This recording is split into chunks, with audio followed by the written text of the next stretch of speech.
এই গরমে এক গ্লাস ঠান্ডা ঠান্ডা বেলের শরবত হলে আর কি লাগে, একেবারে মনটা শান্তিতে ভরে যায়। কিন্তু এই বেলের শরবত তৈরি করা একটু ঝামেলার, তবে একটু কষ্ট করে তৈরি করে রাখলে এয়ারটাইট বক্সে রেখে দিলে 1 সপ্তাহের মতো খাওয়া যাবে।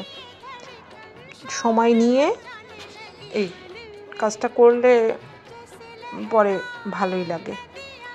এটা একটু বের করা একটু কষ্টসাধ্য, কারণ এই বেলের বিচিটা একটু পিছিল পিছিল থাকে এবং এটা একসাথে চটকায় ফেললে হচ্ছে কি এটা তিতা তিতা হয়ে যায়। এই জন্য একটু সময় নিয়ে একটু সাবধানের সাথে এই বিচিটা বের করে আলাদা করে ফেলতে হয়।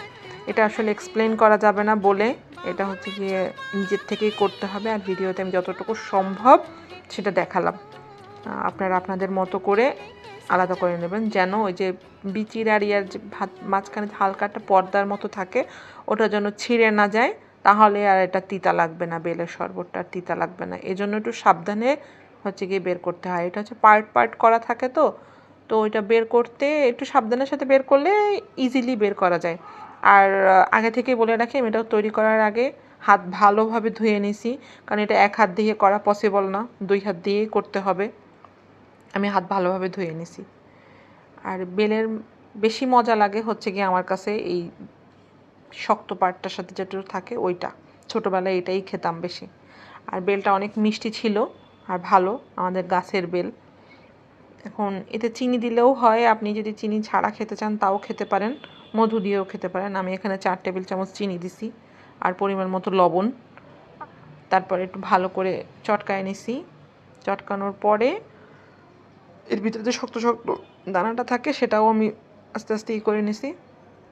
করে যখন দেখি একটু বেশি ঠিক হয়ে গেছে, এই জন্য আমি 1/2 কাপ পরিমাণ পানি দিছি, যেন এটা ছাকার সময় একটু সুবিধা হয়।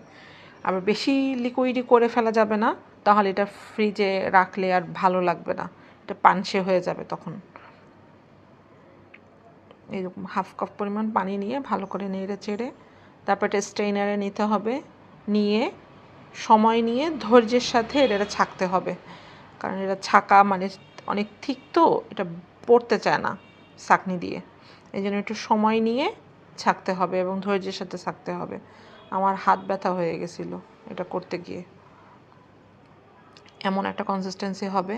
এটা আপনি একটা এয়ারটাইট বক্সে করে নর্মাল ফ্রিজে আপনি 1 সপ্তাহ মিনিমাম খেতে পারবেন দিব্যি।